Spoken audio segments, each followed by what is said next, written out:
આજે આપણે બનાવીશું મકાઈની જુદી જુદી 3 એવી વેરાયટી કે જેને તમે લંચ બોક્સ ટિફિન બોક્સમાં પણ આપી શકો અને એની ટાઈમ ખાઈ શકો. નાના મોટા બધા જને ખૂબ પસંદ આવશે, એકદમ ફટાફટ બનશે અને ખૂબ જ સ્વાદિષ્ટ બનશે. મકાઈ છે તે ખૂબ જ હેલ્ધી હોય છે, તો તમને ઘણા બધા હેલ્ધી પ્રોપર્ટીઝ પણ મળી રહેશે અને શાકભાજીથી ભરપૂર હોવાથી ઘણા બધા ફાયદા થશે. તો ચલો રેસીપી શરૂ કરીએ.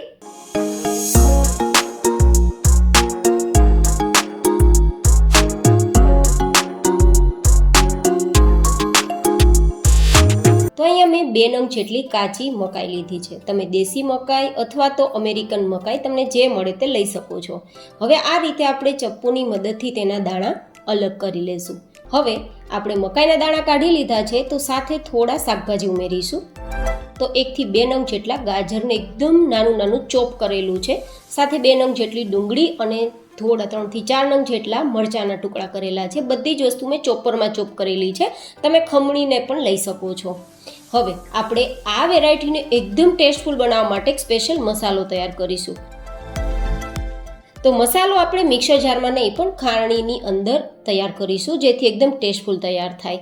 તો સૌથી પહેલાં 1 ચમચી જેટલા આપણે આખા ધાણા લેશું, અડધી ચમચી જેટલા આપણે આખા તીખા લેશું અને અડધી ચમચી જેટલી વરિયાળી અને 1/4 ટીસ્પૂન જેટલા અજમા લેશું. 1 ચમચી જેટલા આદુના ટુકડા લેશું અને પછી અધકચરું વાટી લેશું. આપણે એકદમ ફાઇન પેસ્ટ જેવું કે પાવડર જેવું તૈયાર નથી કરવાનું, અધકચરું જ વાટવાનું છે, જેથી તેની ફ્લેવર આપણી વેરાયટીમાં આવે. આટલું અધકચરું મેં વાટેલું છે. આ છે આપણો ભજીયાને ટેસ્ટફુલ બનાવતો સ્પેશિયલ સિક્રેટ મસાલો. હવે આ બધો જ મસાલો આપણે જે આ શાકભાજી ભેગા કર્યા છે ને તેમાં ઉમેરી દઈશું અને બાઇન્ડિંગ માટે 1 કપ જેટલો ચણાનો લોટ લઉં છું. એન્ડ હા ગાઈઝ, આ આપણે જે ભજીયા બનાવ્યા છે તેનું નામ શું રાખી શકાય તે પણ મને કોમેન્ટમાં જરૂર બતાવજો.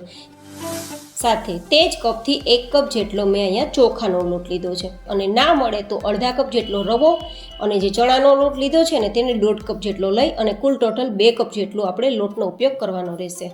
હવે 1 થી 1.5 નાની ચમચી જેટલું નમક, 1/4 ટીસ્પૂન જેટલી હિંગ અને અહીંયા લીલી મેથી તમને મળે તો ઠીક છે, અધરવાઇઝ મેં કસૂરી મેથીનો ઉપયોગ કર્યો છે 2 ચમચી જેટલો, અને કાંઈ ના મળે લીલી કે સૂકી તો માત્ર ધાણાનો ઉપયોગ કરી શકો છો. તો હવે અડધા લીંબુનો રસ નીચોવી દેશું અને થોડા લીલા ધાણા ઉમેરી આ રીતે મિક્સ કરીશું. મિક્સ કર્યા બાદ જરૂર મુજબ પાણી ઉમેરવાનું છે. પહેલાં તો આ રીતે શાકભાજી સાથે મિક્સ કરશું, કારણ કે શાકભાજીમાં પણ ભરપૂર પાણી હોય છે. તો એકવાર મિક્સ થઈ ગયા બાદ જરૂર મુજબ થોડું થોડું પાણી ઉમેરતા જશું અને આપણે જેવું મેથીના ગોટા બનાવતી વખતે ભજીયાનું બેટર રાખીએ છીએ ને તેવું બેટર આપણે રાખવાનું છે. આમાં ચોખાનો લોટ હોવાના કારણે જેમ જેમ સમય જશે તેમ બેટર થોડું ઘટ થવા લાગશે, કારણ કે ચોખાનું લોટ છે તે પાણીને એબ્ઝોર્બ કરે છે. તો થોડું આપણે એ રીતે કન્સિસ્ટન્સી રાખશું.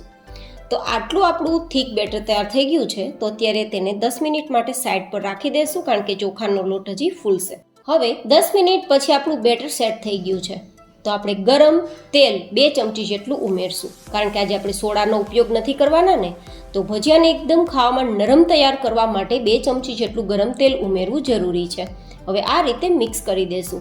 આ રીતે મિક્સ કરતાં હાથમાં આ રીતે ભજીયાનો શેપ આવે તેટલું બેટર આવવું જોઈએ.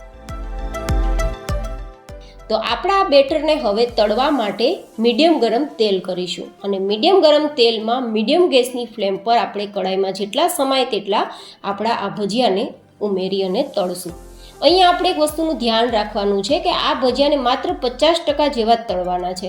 અને હા, આપણે અહીંયા મીડિયમ ગેસની ફ્લેમ અને મીડિયમ ગરમ તેલ એટલા માટે રાખવાનું છે કે આપણા ભજીયા જો એકદમ ઓછું તેલ આવ્યું હશે તો તેલ પી જશે અને વધારે તેલ આવ્યું હશે તો ઉપર લાલ થઈ જશે. તો મીડિયમ ગરમ તેલ અને મીડિયમ ગેસની ફ્લેમ પર 50% જેવા આપણા ભજીયા તળાઈ જાય પછી આ રીતે કાઢી લેવાના. અને કાઢ્યા બાદ તમે ટેક્સચર જુઓ, નથી લાલ થયા ને નથી કાચા રહ્યા. અંદરથી થોડા કાચા જરૂર હશે, પણ હજુ આપણે એકવાર ફ્રાય કરવાના છે. તો આ રીતે આપણે પહેલાં બધા જ ભજીયાને 50% જેવા ફ્રાય કરીને એક સાઈડ રાખતા જશું. 50% જેવા આપણા ભજીયા ઠંડા થાય પછી આ રીતે કોઈ ફ્લેટ વાટકી હોય ને તે લેવાની અને પછી ભજીયા ઉપર થોડું પ્રેશર કરવાનું, જેથી એકદમ ટિક્કી જેવું થઈ જશે. જો આપણે ભજીયાની ટીકડી કહીએ અથવા ટિક્કી કહીએ, વાટીદાળના ભજીયામાં કેવો શેપ આપતા હોય તેવું થઈ જશે. આ રીતે બધા જ ભજીયાને તૈયાર કરી લેશું. મીન્સ આવી ટીકડી કે પછી ટિક્કી આપણે તૈયાર કરી લઈશું. અને હવે આપણે આપણી આ ટિક્કીને ક્રિસ્પી કરવા માટે ફરીથી ફ્રાય કરીશું. તો હવે ફ્રાય કરવા માટે તેલ મીડિયમથી થોડું હાઈ ગરમ હોવું જોઈએ. એકદમ મીડિયમથી લો નહીં, પણ મીડિયમથી થોડું હાઈ, અને ગેસની ફ્લેમ એકદમ મીડિયમ. આ રીતે હવે તેલમાં સમાય તેટલા આપણે ભજીયાની ટિક્કી ઉમેરી અને પછી બંને સાઈડ આપણે ફેરવતા જશું. ત્યાં સુધી ફેરવશું જ્યાં સુધી આપણા જારા સાથે ભજીયાનો ક્રિસ્પી અવાજ આવવા ના લાગે. જો કે બબલ્સ જે કંઈ પણ તેલમાં તમને દેખાય છે ને બધા જ પૂરા થઈ જાય ત્યારે સમજવાનું કે આપણી વેરાયટી ક્રિસ્પી થઈ જ ગઈ છે. અંદરથી કાચી રહેવાનો તો સવાલ છે જ નહીં, કારણ કે એકદમ ફ્લેટ થઈ ગઈ છે. તો આ રીતે આપણે બંને સાઈડ ફેરવતા જશું તો બિલકુલ ભજીયા તેલ પણ નહીં પીવે અને લાલ પણ નહીં થાય, તેમ છતાં એકદમ ક્રિસ્પી અને મોંમાં જતા એકદમ સોફ્ટ એવા બિલકુલ ના ખૂંચે તેવા ભજીયા તૈયાર થશે.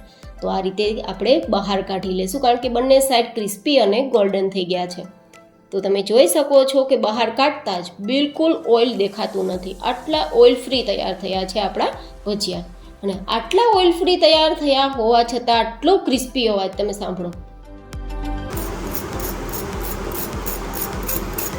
અને આટલો ક્રિસ્પી અવાજ હોવા છતાં મોંમાં ના ખૂંચે તેવા નરમ, એટલે કે ખાવામાં એકદમ સોફ્ટ ભજીયા તૈયાર થયા છે. તો કેવી લાગી તમને આજની આપણી એકદમ યુનિક રેસીપી? મને કોમેન્ટમાં જરૂર બતાવજો.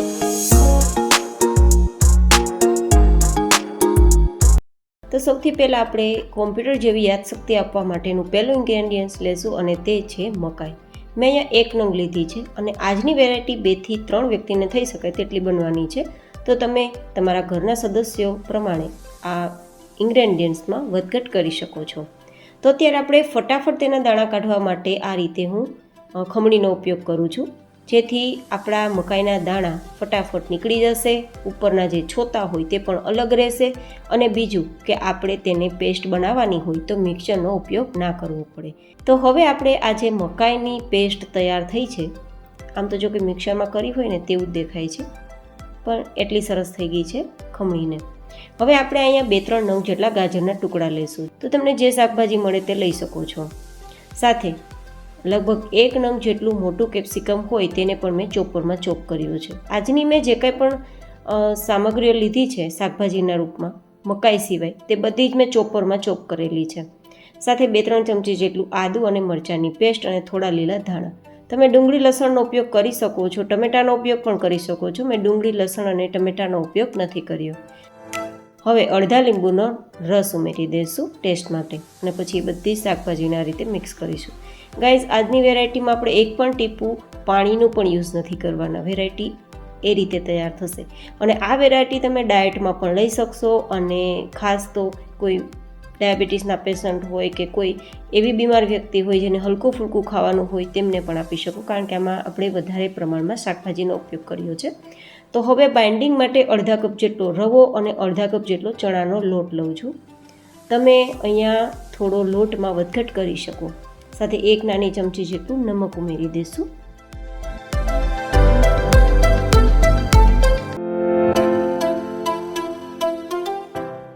અને 1/4 ટીસ્પૂન જેટલો હળદર પાવડર અને 1 થી 1.5 નાની ચમચી જેટલું લાલ મરચું પાવડર. આપણે આમ તો લીલું મરચું ઉમેર્યું છે, પણ કાશ્મીરી મરચું ઉમેરવાથી કલર આવશે.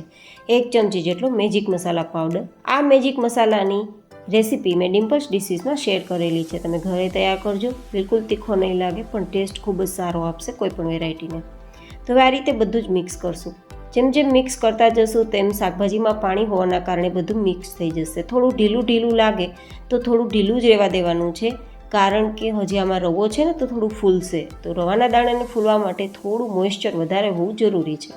તો અત્યારે તમે જુઓ હાથમાં ચીપકે છે ને એટલું મેં સોફ્ટ રાખ્યું છે, પણ આરામથી આ રીતે ટિક્કી જેવો શેપ આપી શકીએ તેટલું કડક પણ છે. મતલબ એ રીતે કન્સિસ્ટન્સી છે કે ટિક્કીનો શેપ પણ લઈ લે અને રવાને ફૂલવા માટે મોઇશ્ચર જરૂરી છે તો એ પણ થઈ જાય. તો આ રીતે બધી ટિક્કી તૈયાર કરી લઈશું. અને હવે ઓઇલ ફ્રી તૈયાર કરવા માટે આપણે ગરમ પાણી કરીશું અને તેના ઉપર કોઈપણ પ્રકારની કાણાવાળી પ્લેટ રાખીશું. આ પ્લેટને મેં માત્ર થોડું તેલ લગાવીને ચીકણી કરેલી છે, જેથી આપણે વેરાયટી મૂકીએ તો નીચે ચીપકે નહીં. તો હવે આપણે આ રીતે થોડા અંતરે જગ્યા રાખી અને ગોઠવી દઈશું. તમે આ વેરાયટીને સીધી તેલમાં ઉમેરીને તળી પણ શકો છો.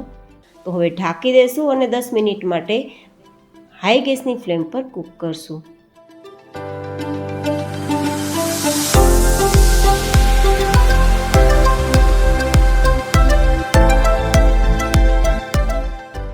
દસેક મિનિટ પછી આપણે એકવાર ચેક કરી લેવાનું ચપ્પુના મદદથી કે અંદર કોઈ ભાગ કાચો તો નથી ને.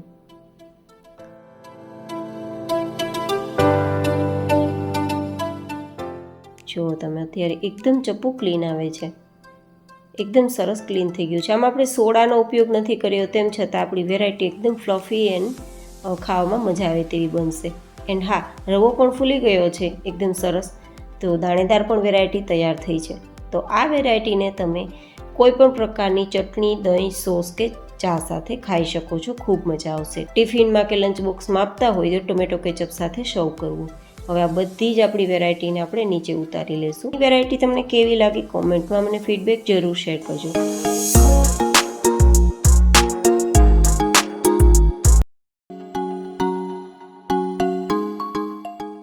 સ્પેશિયલ મસાલો તૈયાર કરી લેશું. તો જેમના માટે મેં આ 2 નાની ચમચી જેટલું કાશ્મીરી લાલ મરચું પાવડર લીધું છે. તમે તીખું મરચું પાવડર લેતા હોય તો 1 ચમચી જેટલું લેવું. 1 ચમચી જેટલો ધાણા જીરું પાવડર લેશું. ચપટીક જેટલી હિંગ લેશું. અડધી ચમચી જેટલો મરી પાવડર લેશું. 1 ચમચી જેટલો આમચૂર પાવડર લેશું. 1 ચમચી જેટલો સંચળ પાવડર લેશું. અને અડધી નાની ચમચી જેટલું સાદું નમક કે સેંધા નમક તે તમે ઉપયોગમાં લેતા હોય તે લેવું. અને પછી આ રીતે મિક્સ કરી લેવું. ઘણા લોકો ગરમ મસાલાનો ઉપયોગ કરે છે, પણ ગરમ મસાલા વગર પણ આ રીતે મસાલો તૈયાર કરશો ને તો મસાલા મકાઈનો ટેસ્ટ ખૂબ જ સરસ આવશે. હવે આ રીતે મસાલો તૈયાર થઈ ગયો છે. આ મસાલાના તમે એરટાઇટ બોક્સમાં ભરીને સ્ટોર કરી રાખી શકો છો. એની ટાઈમ બાફેલી મકાઈ ઉપર સ્પ્રિંકલ કરીને ખાઈ શકો છો. તો તૈયાર છે આપણો સ્પેશિયલ મકાઈ મસાલા બનાવતો મસાલો. તો દાણો એકદમ મસળતા મેશ થઈ જાય, મતલબ આપણી મકાઈ બફાઈ ગઈ છે.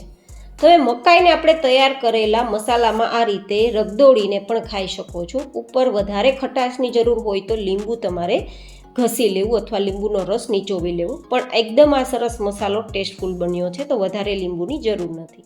તો શું કરવાનું છે, ચપ્પુની મદદથી મકાઈના દાણા આ રીતે કાઢી લેવાના.